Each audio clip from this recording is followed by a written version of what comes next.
Okay, this is a quick video, well, relatively quick video, explaining how worker threads are started in the Torque 3D engine. I'm making this video because I discovered a global thread pool um, creation mechanism, so I figured it'd be worth documenting. It just seems relevant. So anyway, I'm going to go ahead and start the application, have relevant breakpoints set so we can see actually running through them. So we have torque when main here, continue, torque main, continue, torque engine init, continue, standard main loop init, continue. Okay, notice for all of this time we have only one thread running, not multiple, just one. So we're going to step over each of these, step, step, step, step, step, step. Okay, as you can see, none of those actually create any threads. This is just initialization for global elements that are utilized by the engine. Here's the thing of interest to us. This is the mechanism for starting all of the global threads within the thread pool. So if we go ahead and continue this, I have breakpoints set within it. You can see in this method, it's part of the thread pool object.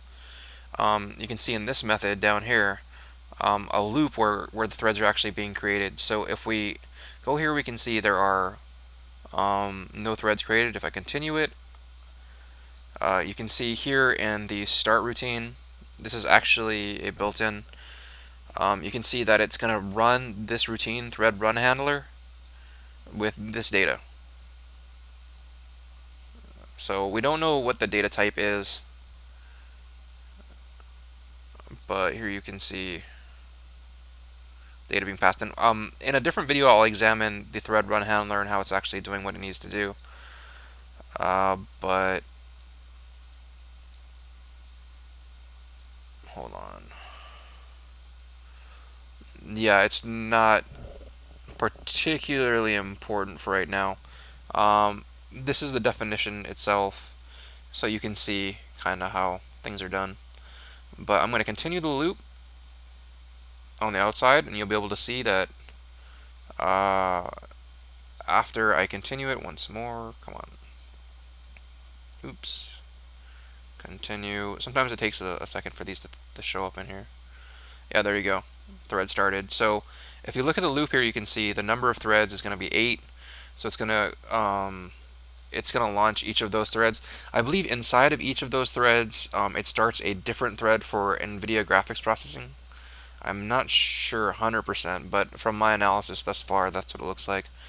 But if I continue it, let's just keep going. You can see um, I didn't validate those first couple, but if you would have actually looked at them, they're all using the same thread run handler, so it's all the same routine.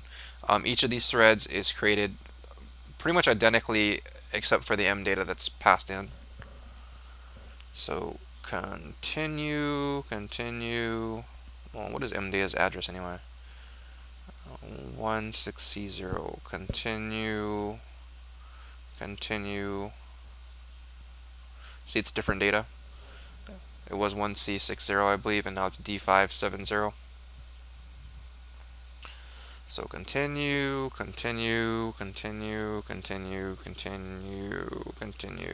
Oh, now it's actually initialized in the modules. Here you can see worker threads 0, 1, 2, 3, 4, 5, 6, 7 have been created. Right now we're initializing the subsystem engine modules. These come actually out of the engine source code. So these engine modules are gonna start running. I went over the engine module load order in a different video, but in this video we're basically just looking at the threads in context of the entire application, and that involves this because I believe these actually do start some threads. Hold on. So there's 48 modules. I'm just gonna. Oh, did you see it hit the start routine back there? If not, you might want to record or rewind the video and pause it. You could see it started another thread. From here, it started another thread. So it has. It basically it creates some worker threads first via the thread pool, the global thread pool, and then when it initializes the modules, it creates some additional threads. So continue, continue, continue. I believe those threads themselves start threads. So hold on, I'm gonna go through this really quick. What's happening is this I is incrementing. It has to go all the way up to 48, I believe. Yeah, 48 before it exits. But as you can see in here, we have the 7 global worker threads, and then we have additional threads as well. When the sound effects subsystem is started, it creates worker threads 0 and 1. So that's something interesting that you're going to want to know. It doesn't use the global thread pools. It has its own dedicated threads for processing, and they are created here in the engine module loading order. They're not created in here. So enough said.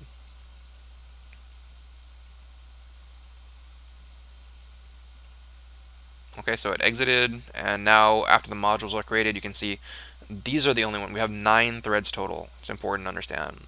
We have 3 NT DLLs loaded, but we have 9 worker threads. So continue. Okay, so what happened was we went through initialize system in the module manager. This is where I said the engine modules were loaded and the 2 sound threads were started. This right here is where the 8 global worker threads were created. So in total, these 2 routines or these 2 methods right here created 9 threads in total. Um, Now I'm going to continue through so you can see additional threads being started throughout the application. Some of them appear in thread pools, some of them don't. These NTDLLs don't. So let's continue. Continue. So here we have the application starting. So here you see another thread starting with the run handler, thread run handler again. The M data, of course, is going to be probably a jumping off point to some callback somewhere, but you can see that it creates another thread. So if we continue,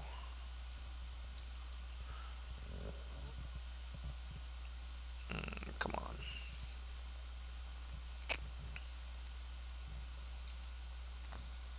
Play, go.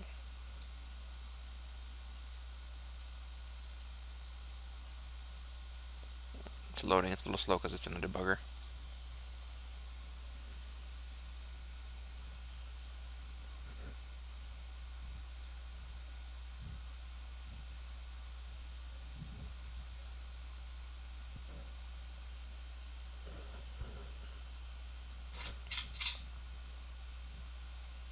And there you go.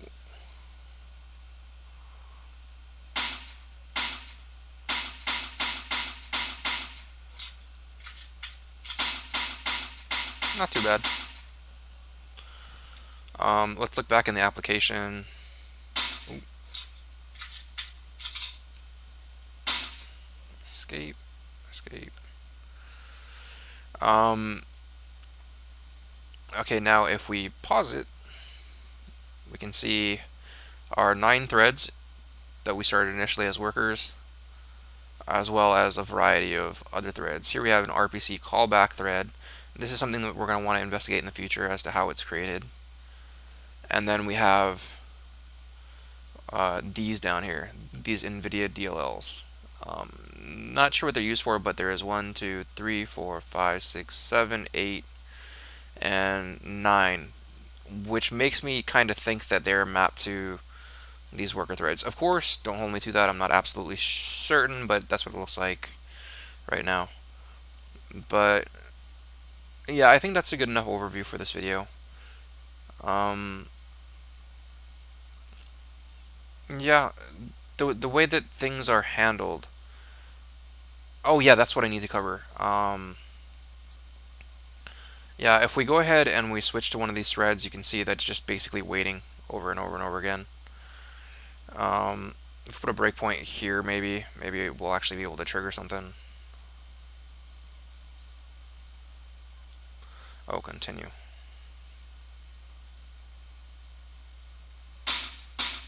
Okay, so that thread isn't being used. Hold on. I'm going off of a hunch.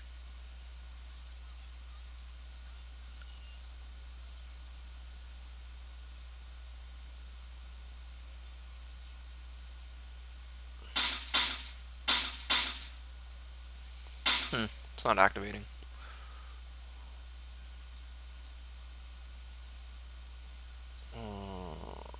Acquire. Release.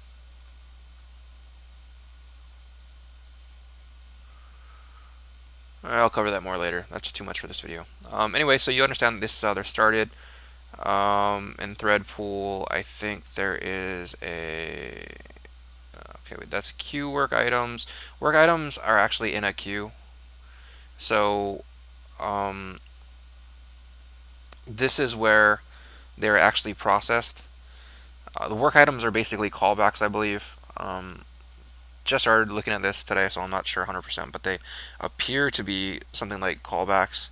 This is the way it works. It calls this to make sure that there's an item, and if it does have an item, it basically runs this process, which is a overridable method. So whatever this is overridden with is basically what is executed um, in this while loop. So yeah, it's real simple. Um, each of those threads just basically processes these, and then you can register work items with, I think this queue work item, work item. So yeah, that should help the entire thing make sense. I know I was gonna stop it earlier, but I figured this was worth covering. But okay, I'm gonna stop the video. Nah, hey, come on.